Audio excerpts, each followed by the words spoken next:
روزہ رمضان میں چھوڑنا بہت بڑی بدبختی ہے اور گناہ کبیرہ ہے، اور خدا نخواستہ حلال سمجھ کر چھوڑے کہ میرے لیے کوئی لازم نہیں ہے تو کفر بھی داخل ہو جائے گا۔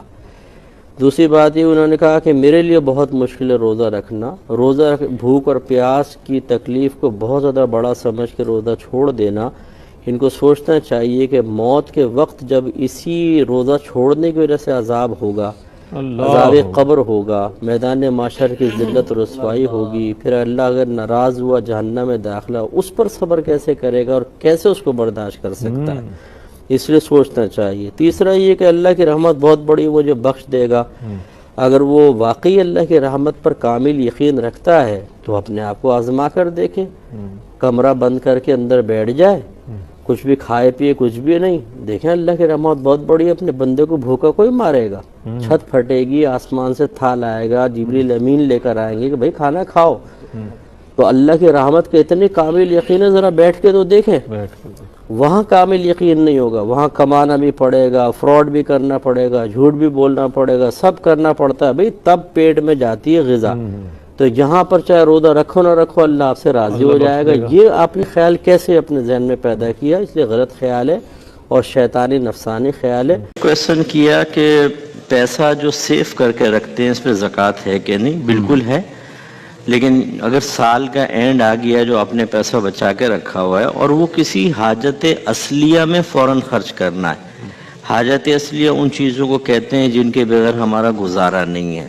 اس میں گاڑی بھی آ جاتی ہے، اس میں گھر بھی آ جاتا ہے، اس میں بچوں کی فیسز ہیں اور راشن وغیرہ ہے، گھر کے جو یوٹیلٹی بلز وغیرہ ہیں۔ اگر سال کے اینڈ میں یہ سب ادا کرنے کے بعد اور پھر بالکل نصاب نہیں بچتا تو زکوٰۃ نہیں بنے گی۔ لیکن اگر ایسی کوئی ارجنٹ کوئی پیمنٹ وغیرہ نہیں کرنی ہے اور وہ سیف ہے تو اس میں بالکل زکوٰۃ بنے گی۔ اور بینک سے اگر گاڑی لیتے ہیں، دیکھیں چاہے وہ اسلامک بینک سے لیں چاہے کہیں اور سے لیں، اس پہ سود نہیں بنتا، جو قسطوں کے اوپر ہوتی ہے اس پہ سود نہیں ہوتا۔ اصل میں تو وہ ٹرمز اینڈ کنڈیشنز ہوتی ہیں کہ جو بینک لگاتا ہے وہ بعض اوقات خلاف شرع ہوتی ہیں۔ تو اس لیے اسلامک بینک میں یہ ذرا اطمینان ہوتا ہے کہ وہاں چونکہ ایک مفتی صاحب ایز اے شرعی ایڈوائزر ہیں تو انہوں نے ان تمام ٹرمز اینڈ کنڈیشنز کو دیکھ لیا ہوگا اور اس کو اسلامی نقطۂ نگاہ سے جائز قرار دے دیا ہے، تو وہ اطمینان ہوتا ہے۔ عام بینکوں میں ایسا نہیں ہوتا۔ تو اگر بہرحال آپ عام بینک سے بھی لینا چاہیں تو کسی پہلے مفتی صاحب سے مشورہ کر کے پھر وہ بالکل آپ لے لیں۔ اور اگر قسط نہیں بھر رہے تو پھر یہ دیکھیں کہ کیا اس وقت یہ جو گاڑی آپ نے لی ہے کیا یہ بینک کو واپس کرنا واجب ہے، یعنی لازم ہے، ایسا کوئی ایگریمنٹ ہوا ہے، یا آپ کو مالک حق کے ملکیت حاصل ہے آپ اس کو سیل کر سکتے ہیں؟ اگر تو حق کے ملکیت حاصل ہے تو بالکل سیل کر کے قسط ادا کر دیں، اور ورنہ بینک کو آپ کو واپس کرنا ہوگا جو ٹرم اینڈ کنڈیشن وغیرہ ہیں۔ بہرحال اگر وہ خلاف شرع ہوں گی تو آپ بھی گناہ گار، بینک بھی گناہ گار۔ اس لیے کہا کہ پہلے یہ معلوم کر لیں کہ مجھے کیا کرنا اور کیا نہیں کرنا۔ پراپرٹی کے اوپر زکوٰۃ اس وقت بنتی ہے کہ جب آپ نے اسے صرف بیچنے کی نیت سے خریدا ہو، یعنی انویسٹمنٹ پرپز سے۔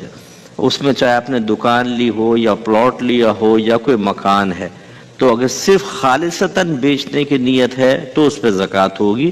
اگر آپ نے یہ نیت کی ہے کہ رکھوں گا، اچھے ریٹ ملے تو بیچ بھی دوں گا، یہ دو نیتیں ہو گئیں، اس پر زکوٰۃ نہیں ہوگی۔ یا ہم مکان بنائیں گے بعد میں اس کو رینٹ پہ چڑھا دیں گے، یا دکان بنائیں گے رینٹ پہ چڑھا دیں گے، کرایہ لیتے رہیں گے، تب بھی یہ مال تجارت نہیں ہے، اس پہ زکوٰۃ نہیں ہوگی۔ ٹھیک ہے۔ فجر کے بعد سورہ یاسین اور کچھ مخصوص صورتیں یہ پڑھتے ہیں، تو کیا انہی صورتوں کو پڑھنا ہوگا یا کوئی اور بھی ہم پڑھ سکتے ہیں؟ دیکھیں کوئی بھی آپ پڑھ سکتے ہیں۔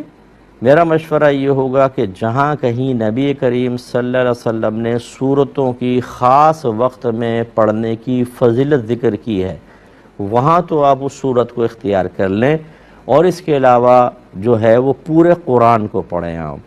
اور میں بار بار آپ کو کہتا ہوں کہ ترجمہ اور تفسیر کے ساتھ پڑھیں، یہ نہ کیا کریں کہ خالی عربک عبارت آپ پڑھیں، یہ بھی باعث ثواب ہے، اس کا بھی میں نے کبھی انکار نہیں کیا۔ لیکن اس لیے قرآن نازل نہیں ہوا کہ آپ کو ساری زندگی قرآن سمجھ میں نہ آئے، آپ قاری پڑھ کر یہی حساب کرتے رہیں کہ ایک لفظ پہ 10 نیکیاں مل گئیں، سورہ اخلاص پڑھا تو 3 قرآن کا ثواب حاصل ہو گیا، لیکن آپ کو یہ نہیں پتا کہ آپ کے رب نے آپ سے کیا فرمایا، کس چیز کا آپ سے مطالبہ کیا گیا ہے، کن کن چیزوں پر غور و تفکر کی دعوت دی گئی ہے، کس طریقے سے اپنے اندر ایک پازیٹیو چینج لے کر آ رہا ہے۔ نتیجہ وہ نکلتا ہے کہ سالہ سال سے قرآن پڑھنے والے کے عمل میں کوئی تبدیلی نہیں ہوتی، سوچ اور فکر میں کوئی مثبت تبدیلی نہیں ہوتی، وہی فاسق ہے، فاجر ہے، بے نمازی، گالیاں بک رہے ہیں، گناہ گار ہیں، حرام کما رہے ہیں۔ جی قرآن بھی پڑھتا ہوں میں، اس لیے ترجمہ تفسیر کے ساتھ پڑھیں، ہمارا مشورہ ہے۔ تو بالکل آپ کچھ بھی پڑھ سکتے ہیں، بہت اچھا ہے۔